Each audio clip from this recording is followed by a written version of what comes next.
ज्यावेळेस नदीला पूर येतो त्यावेळेस आमचा सगळा परिसर पाण्यामध्ये जातो। ह्याला एकमेव कारण इथं जे आपल्या इथं ओढे नाले आहेत त्या का रे बाबा कोणाची सुपारी घेऊन आला त्यामध्ये आपल्याला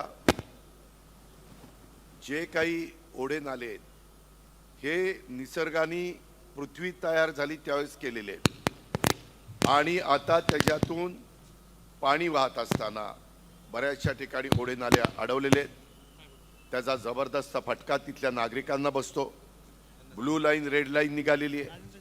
आपल्या पलीकडच्या भागामध्ये रेड झोन आहे। ह्या ज्या काही समस्या आहेत मी माझ्या 25 वर्षाच्या कारकिर्दीमध्ये अशा कुठल्याही गोष्टी घडवून दिलेल्या नव्हत्या ज्याच्यातनं माझ्या सांगवीकरांना नवी सांगवीकरांना मदत होईल फायदा होईल नव्या पिढीला पण। सांगवीकरांनो ही सगळी जण स्वतःच्या स्वार्थाकरता गेलेली आहेत। ह्यांना काही तुमच्याशी घेणं देणं नाहीये। 92 पासून आजपर्यंत अजित पवार चांगला नेता होता आणि एका रात्रीत असा काय चमत्कार घडला की अजित पवार बेकार व्हायला लागला आणि हे तिकडे निघून गेले। आज त्यांचं नेतृत्व कोण करणार आहे? आज केंद्रातला निधी मी आणू शकतो, राज्यात अर्थ मंत्रालय माझ्याकडे आहे, अर्थ मंत्रालयाचा निधी मी देऊ शकतो। राज्य सरकारच्या जे मेट्रो करण्याची मेट्रोची सुरुवात आपण केली, इथं अनेक प्रकारचे ज्या काही सुविधा दिल्या त्या आपण दिल्या। तुम्ही कुणालाही विचारा की पिंपरी चिंचवडचा कायापालट करण्याच्या करता पिंपरी चिंचवडचा शिल्पकार कोण आहे, कुणाचं नाव घेतात तुमचं तुम्हीच ठरवा। म्हणून मी म्हणतो भावनिक होऊ नका। ह्यावेळेस उमेदवार देत असताना काही अनुभवी उमेदवार मी दिलेले, काही जणांची नवी कोरी पाटी असणारे उमेदवार दिलेले, ते तुमचं चांगलं प्रतिनिधित्व करतील। माझा त्यांच्यावर अंकुश असेल, मी तिथं भ्रष्टाचार होऊन देणार नाही। आत्ता जे काही घोटाळे चाललेले आहेत, अनेक प्रकारचे घोटाळे आपल्या पिंपरी चिंचवडच्या परिसरामध्ये महानगरपालिकेमध्ये घडत आहेत, ते सगळे आपल्याला आवरायचे आहेत। तुम्हाला मी सांगतो की आज माझ्या पिंपरी चिंचवडमध्ये एक उदाहरण देतो। पुणे नाशिक महामार्गावर भोसरीला एक 70 लाखाचा शीतलबाग पादचारी तिथल्या एका पुढाऱ्यांनी त्या कार्यालयाच्या समोरचा पूल 70 लाखाचा 7 कोटीपर्यंत दिला। 7 कोटी, 10 पट किंमत वाढवली। आता तुम्ही विचार करा, जर 70 लाखाचा पूल 7 कोटीवर जाणार असेल तर किती पटीनं लूट चालली आहे। हा तुम्ही टॅक्स दिलेला पैसा आहे।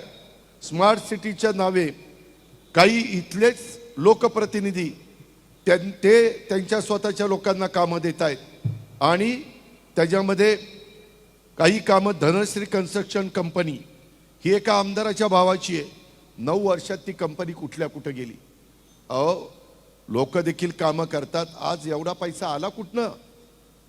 ह्या पद्धतीनं आता माझ्या मायमाऊलींचे आणि वडीलधाऱ्यांचे इथं कायदा सुव्यवस्था चांगली राहण्याच्या करता 9550 CCTV कॅमेरे बसवले गेले। आज 70% कॅमेरे बंद आहेत आणि 600 कोटी रुपये ह्याला मोजले। 600 कोटी रुपयाचा चुराडा झालाच ना। उलट कॅमेरे बसवताना 10 वर्षाचा त्याला कॉन्ट्रॅक्ट द्यायला पाहिजे होतं की आमची सर्व्हिस तुम्ही चांगल्या पद्धतीनं करून द्या।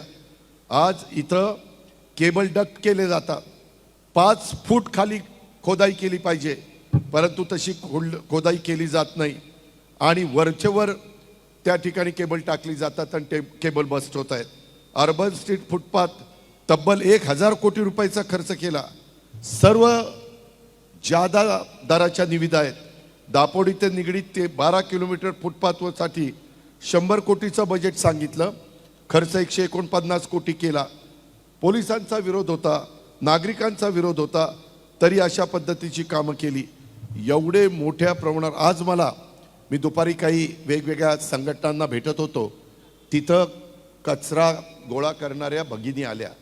ते म्हणले दादा 2 दिवसापासून आम्हाला रात्रीची ड्युटी लावलेली आहे आणि आम्ही कधी काम करायचं।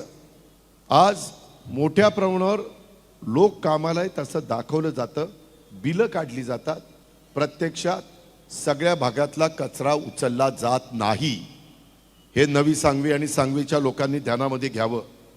रस्ते सफाई निविदेमध्ये देखील घोटाळा झालेला आहे. कचरा गोळा करण्यामध्ये देखील त्या ठिकाणी घोटाळा झालेला आहे. 10,000 कंत्राटी कर्मचारी दाखवले जातात, परंतु त्याच्यातले खरे किती काम करतात आणि बोगस किती दाखवले जातात, कोण कोण नगरसेवक ह्याच्यामध्ये भागीदार आहेत, ह्याही गोष्टीचा विचार हा माझ्या सुज्ञ मतदार बंधू भगिनींनी केला पाहिजे. त्याच्यामध्ये वेगवेगळ्या पद्धतीनं अनेक गोष्टी, इथं TDRचा पण मोठ्या प्रमाणावर घोटाळा झालेला आहे. तशा पद्धतीनं झोपडपट्ट्या दाखवतात आणि त्याच्यातनं वेगवेगळ्या पद्धतीनं TDR घेण्याचा प्रयत्न केला जातो. इंद्रायणी नदीच्या पात्रात 36 बंगले पाडले. अरे मग बांधूनच द्यायचे नव्हते ना? ते जर चुकीचे होते तर बांधून कशाला दिले आणि का नुकसान केलं त्या लोकांचं? कुदळवाडीमध्ये आज मला लघु उद्योजक भेटायला आले. त्यांनी सांगितलं, दादा 4,500 अतिक्रमणं पाडली आणि दुसरीकडं हजारो पत्रा शेड उभे राहिले, तिथं काही बोलत नाही. आज तिथं वेगवेगळ्यांची नोकरी होती, काही त्यांच्याशी चर्चा करून मार्ग काढता येतो. त्याच्यामध्ये मार्ग निघत नाही असं होत नाही. मी तुमचं प्रतिनिधित्व करत असताना, माझ्या अधिपत्याखाली महानगरपालिका चालत असताना जुने पुणे मुंबई रस्ता किती चांगला केला तुम्ही सगळ्यांनी पहा. कधी कुणाला त्रास झाला नाही, उलट लोक त्याचं कौतुक करतात.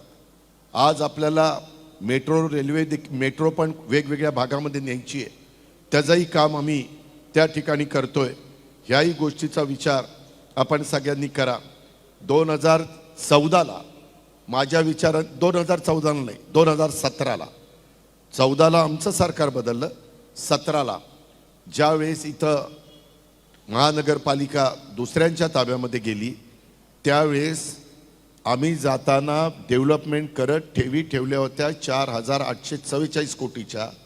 वास्तविक त्याच्यानंतर 10 वर्षात ह्या ठेवी वाढत वाढत 10,000 कोटीपर्यंत जाणं अपेक्षित होतं. हे तर झालंच नाही.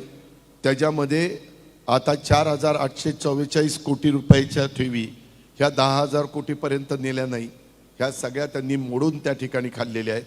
एकट्या स्थापत्य विभागाचं दायित्व हे सगळ्या विभागाचं काढलं तर 4,000 कोटी आहे आणि स्थापत्याचं 2700 कोटी. मी चुकून मगाशी 4,000 कोटी सांगितलं, कारण ते सगळं मिळून आहे, पण एकट्या स्थापत्याचं दायित्व 2700 कोटी आहे. पाणी पुरवठा विभागाचं दायित्व त्या ठिकाणी 604 कोटी आहे. एक सांगवीकरांनो लक्षात घ्या, तुम्ही कदाचित म्हणाल काय कुणी निवडून दिलं तर आम्हाला काय फरक पडतो? खूप फरक पडतो. चांगल्या लोकांच्या हातामध्ये आपल्या शहराची सूत्र असल्यानंतर तुमच्या माझ्या शहराचा सर्वांगीण विकास होतो, जो आम्ही मागे केला. महाराष्ट्रातील सर्व बातम्यांचे विश्वासार्ह व्यासपीठ, सकाळच्या सर्व सोशल मीडिया प्लॅटफॉर्मला लाईक, फॉलो आणि सबस्क्राईब करा. तसंच सर्व नोटिफिकेशनसाठी बेल आयकॉन प्रेस करायला विसरू नका.